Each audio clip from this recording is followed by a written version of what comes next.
লাগছে আপনার সাজটা? আমার মাথায় নেই, তোমরা ঠিক বললেই ঠিক আছে। মায়েরা হয়তো এইরকমই, নিজেদের সাজসজ্জা নিয়ে অত মাথা ঘামান না মেয়ের বিয়ের দিন। তবে এই মায়েদের সাজাবার দায়িত্ব যখন আমাদের হাতে আসে, তখন আমাদের যে কি কি সমস্যার মুখে পড়তে হয় তা হয়তো একজন মেকআপ আর্টিস্টই বুঝতে পারবে। কারণ মায়েদের স্কিন মানে এজেড স্কিন, আর এজেড স্কিন মানেই থাকে wrinkles, dark patches, dark circle, আরও কত কি। তবে সবাই তো একই রকম হয় না। যারা যারা স্কিন কেয়ার করেন তাদের কথা বলছি না, তবে যাদের স্কিনের সমস্যাগুলো থাকে তাদের ক্ষেত্রে মেকআপের আগে ভালোভাবে স্কিন ট্রিটমেন্ট করে স্কিনের সব সমস্যাগুলোকে হাইড করে একটা ফ্ললেস বেস তৈরি করা কিন্তু সত্যি একটা চ্যালেঞ্জিং হয়ে ওঠে আমাদের জন্য। এদিকে যেহেতু তারা মেকআপে অভ্যস্ত নন, তাই তাদের একটা ন্যাচারাল লুকও দিতে হয়। সেই রকমই আজ এই কাকিমাকে একটা ন্যাচারাল লুক দেওয়ার চেষ্টা করেছি। আমার মতে এই যে স্কিনে মেকআপ করতে গেলে অবশ্যই এইচডি প্রোডাক্টস দিয়ে মেকআপ করা ভালো, ন্যাচারাল ফিনিশিং এর জন্য। আমার এই কাকিমাটি কিন্তু খুব সুইট, আর তার স্কিনটাও যথেষ্ট ভালো। মেকআপ শুরু করার আগে যখন তাকে জিজ্ঞাসা করি তার কি টাইপের মেকআপ পছন্দ, কেমন সাজতে চান, সে সবটাই আমার ওপর ছেড়ে দিয়ে একটাই কথা বলেছিলেন, আমাকে যেন শাশুড়ি লাগে।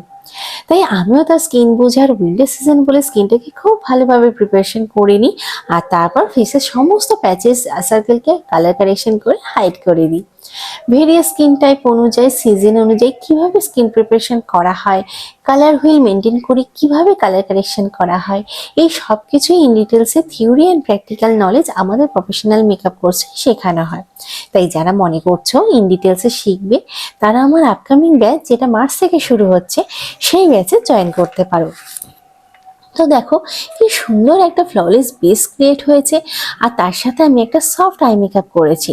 তবে কোনো জেল কাজল বা আইলাইনার কিন্তু পরাইনি, ব্ল্যাক আইশ্যাডো দিয়ে আপার ল্যাশ লাইন স্মাচ করে আই মেকআপটা কমপ্লিট করেছি। আর সবকিছুই যখন লাইটের উপর করেছি, তাই তার শাড়ির সাথে ম্যাচ করে একটা রেড কালারের লিপস্টিক পরিয়েছি। কাকিমা বলেছিলেন তাকে যেন শাশুড়ি লাগে, তাই একটু বড় দেখি টিপ পরালাম। আর এতে করে কিন্তু কাকিমাকে আমার বেশ ভালোই লাগছিল।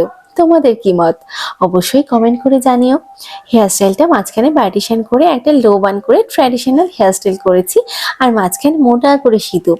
কি শাশুড়িমা লাগছে কিনা, কাকিমার কেমন লাগলো শুনে নি। লাগছে? হ্যাঁ, দেখি দেখি।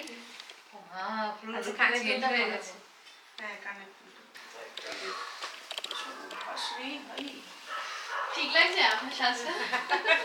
আমার মাথায় নেই, তোমরা ঠিক বললেই ঠিক আছে। দারুণ লাগছে, একদম অন্যরকম। ঠিক আছে কাকিমা, চশমা পরে আসবেন, দুটো ছবি নেবো শুধু। হ্যাঁ হ্যাঁ। ভিডিওটা ভালো লাগলে লাইক, কমেন্ট অ্যান্ড শেয়ার করতে কিন্তু ভুলো না। তোমরা সকলে ভালো থেকো, দেখা হচ্ছে নেক্সট ভিডিওতে।